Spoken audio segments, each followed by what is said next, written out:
So, patch 12 released for Warhammer 40k Space Marine 2 yesterday, and let me just go ahead and say, this is not their best work, man. I genuinely believe this patch 12, to be one of, if not the worst, updates to Space Marine 2 that, we've ever had since the game released. There are way too many things that are wrong with this patch. Whether it's the amount of time that they took to release this thing, or just the amount of game-breaking bugs, or missing features, or even just delays that are to be delivered with patch 13. There's a lot to talk about today, so make sure you go ahead and drop a like on the video and subscribe to the channel for all the hottest Space Marine 2 news. And without further ado, let's go ahead and talk about the newest patch for Warhammer 40k Space Marine 2. Alright, so without totally tearing apart this patch, let's go ahead and talk about some of the good things that this update had to offer. And the first thing that I want to talk about is the Techmarine. Gameplay wise, it feels pretty good. This is definitely an S tier class in my opinion. You have to get used to the Techmarine. He's not going to be for everybody. He's very defensive, and you have to be careful about how you position yourself because the Techmarine is very, very squishy. But I knew from the moment that I played as a Techmarine in the PTS all that time ago that he was going to be one of my favorite classes. And while in patch 12, it seems that he got a few buffs here and there, so he's definitely one of my favorite classes, if not my favorite class to play right now. He's definitely an S tier class, and I do like him a lot. Next up, I just want to go ahead and say that Disruption, the brand new map in Space Marine 2, is pretty awesome. I like the fact that we have both the Chaos enemies and Tyranids once again appearing on a map. That was my favorite thing from Vox Liberatus, and it is really good to see that here. I'm still slightly disappointed that we did not get a boss fight with this map, but at the end of the day, this is a pretty good operation. Definitely a W. I think I'm going to go ahead and give this map a 9 out of 10 for now. Make sure you guys stand by for my newest map analysis video covering Disruption and why I like it so much. But my next positive is obviously going to be the Raven Guard champion, man. This guy is insane. This is definitely one of the best looking champions that we have in Space Marine 2, if not my favorite one that we've had in the game so far. And the exclusive bolt pistol skin that he gets too, man, that thing is just perfection. And the sounds, boy, I definitely love this Raven Guard champion. And hey, they deserve some praise for this. This guy is absolutely amazing. And for my final major positive, you can change the skins on your heroic weapons now, which is something that I've been waiting for so long. I hate the way that the bolt sniper rifle looks, and the fact that I can just remove the gauze from it and actually equip a skin that I like is just a W, man. This is a great change. I'm kind of disappointed that it wasn't there from the beginning, but it kind of seems like they retroactively went back and fixed it. They took our criticism to heart, and now you can just change the way that your heroic items look, which is a big change, and I'm all here for it. But with all the good out of the way, the rest that I have to say is just negatives, man. Like, there is a lot that is wrong with this patch, and the first thing that I want to talk about is, number one, removing the studded pauldrons until you reach Prestige 1 with the Techmarine is a really bad decision.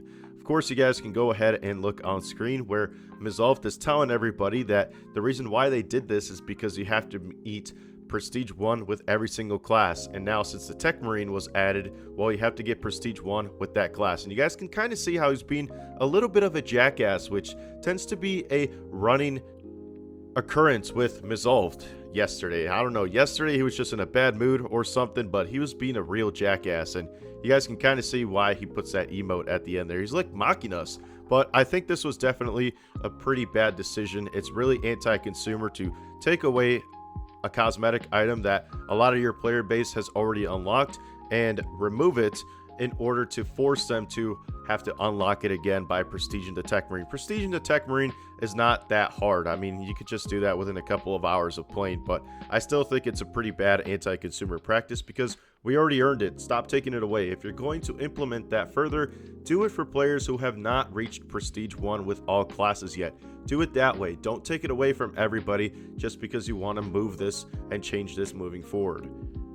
Next up, the DLC voice lines. Big disappointment. I already made an entire video talking about that. If you guys want to go ahead on my channel and check that out, I'll make sure to link it in the description down below. But man, that whole thing was just a total disaster. And hey, it is well deserved because I don't know what they were thinking with that DLC voice line pack and not including any objective based dialogue. But yeah, they definitely deserve all the hate they're getting, and I can't wait to see what they try to implement or even say after the failure of this DLC voice line? Are they going to take accountability for their screw up, or are they just going to proceed as if nothing happened and release the chapter voice line pack 2?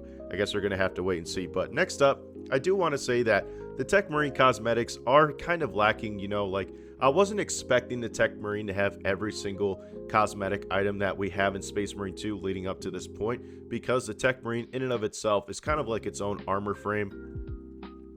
I wasn't expecting to see all the Tacticus pieces or Gravis pieces or Phobos, but in order to make up for that, you kind of have to add more armor frames, and up until now we only have about 4 armor frames for the Techmarine, so it's a little bit of a letdown. You can use any head you want on the Techmarine, but he has very few options when it comes to his shoulder pauldrons, his chest pieces, and all that kind of stuff. So they did say that they are going to add more Techmarine cosmetics as the game progresses, so this will stop being a negative once they do that. But for now, I gotta say, they should have just had more content here to begin with. Next up, I want to talk about the fact that the Raven Guard champion has this pretty cool cloak, but you cannot use it on the assault class separately, even though the cloak is used on a Raven Guard assault champion. It makes zero sense. I absolutely hate it when they do this kind of stuff. It just makes no sense. Why the heck is the champion allowed to use the cloak and it's an assault class, but if I want to play as a regular assault marine without having to equip the champion class, I can't use the cloak? I don't know, man. Go ahead and let me know in the comment section down below what we feel about this, but it genuinely pisses me off. I hate seeing this. Next up, the game-breaking bugs and crashes are definitely a really big issue right now. Yesterday on stream, I crashed, and you guys can go back and watch that. It was pretty funny, but it kind of rubs me off the wrong way. Every time we get a brand new patch, it's like they break the game every single time. And there's a big game-breaking bug on the map Disruption where the map will soft lock you and prevent you from proceeding forward. Like once you reach the bridge with Valtus and he strikes down the Helldrake, there's a rare bug, or really not that rare because of the amount of posts that I see talking about it, where you are soft locked from completing the mission. It won't let you proceed. There's an invisible barrier on the bridge, and delivering this update in that kind of state, it's just never acceptable. We need to call it out when we see it, and they definitely should have had an extra week or two to further fine-tune this update. But at the end of the day, it took 3 months. What were you doing for 3 months?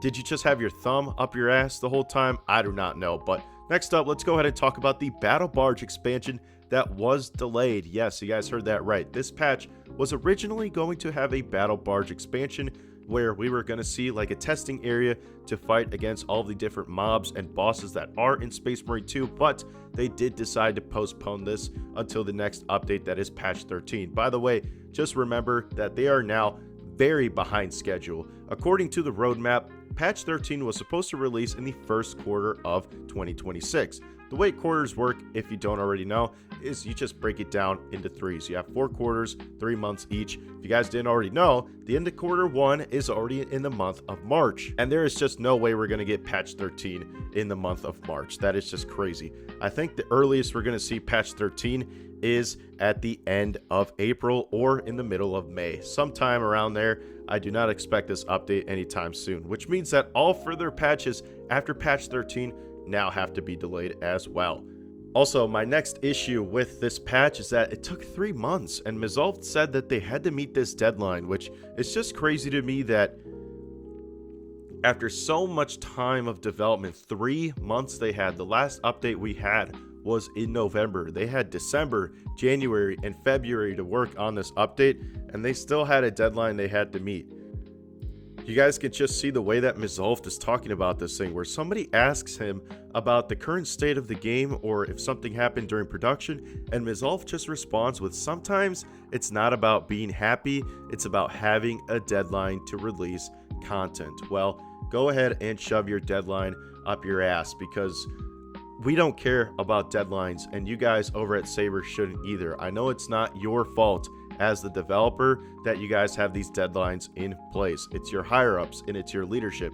So I'm directly talking to your leadership that they need to figure their shit out, because pushing this kind of update that is broken, it has bugs that doesn't let players proceed past a certain point, and it's just all around not a good update to release in this state. It's just bad anti-consumer practice. Like, you higher ups over at Saber and you shareholders, man, they are ruining this game. I understand that it's not 100% the devs' fault, but hey, I just got to call a spade sometimes and just call out the bullshit when I see it. And finally, I do want to end this video off with, we have zero, and I say zero, new Accolades Cosmetics. There's not a single new cosmetic in the Accolades shop for you to unlock with patch 12, which is, once again, very disappointing. I don't know what it is with Saber Interactive and all of these updates with releasing mediocre after mediocre cosmetics. Like, do they know that the Warhammer community is very passionate about their cosmetics? I mean, me personally, I'm not too big on cosmetics, right? Like, I understand that they're cool for the Warhammer experience, but if you were to ask me if I wanted more gameplay features or cosmetics, I would always say cosmetics. But you do not mess with Warhammer players' cosmetics. And so that's going to be pretty much everything that I have to say about patch 12. There's just way too much that is wrong with this update. With Saber, it kind of feels like one step forward and two steps backward. And I feel like a lot of people have been saying that, you know, leading up to this patch. And I kind of feel like I've been in denial for a while. Like, I feel like I got stabbed in the heart. Like, how much betrayal can I take? I try to be as genuine every single time, right? And I guess it's a little bit of copium too, where at the end of the day, I tell myself, you know, this update or this patch isn't that bad. You know, it's not as bad as everyone is saying it is, but not with patch 12. This patch is definitely very, very bad. And, you know, the bad just outweighs the positives this time around. And I really do hope that they learn a lesson when it comes to the DLC voice lines or the state that this update was delivered. They really do need to lock in over there. They should not be having to rush towards their deadline. Realistically, you should have your product finished maybe a week or 2 weeks out from your deadline, so that way you can comfortably fix out any bugs and make sure that your game is ready to be delivered. So if you enjoyed the video, make sure you drop a like and subscribe to the channel for more Space Marine 2 content. I really do appreciate you guys for supporting the channel. Big shout out to the channel members, man. You guys make everything happen over here, you know, since you guys are paying members. I really do appreciate the support you guys show by being a member. If you're interested in being a member, make sure you guys go ahead and check out the pinned comment in the comment section down below. Once again, thank you guys. I really do appreciate it. And with that being said, this has been Behind the Grind, talking about the disappointment that is the patch 12 update Space Marine 2, and I'll catch you on the next one. Peace.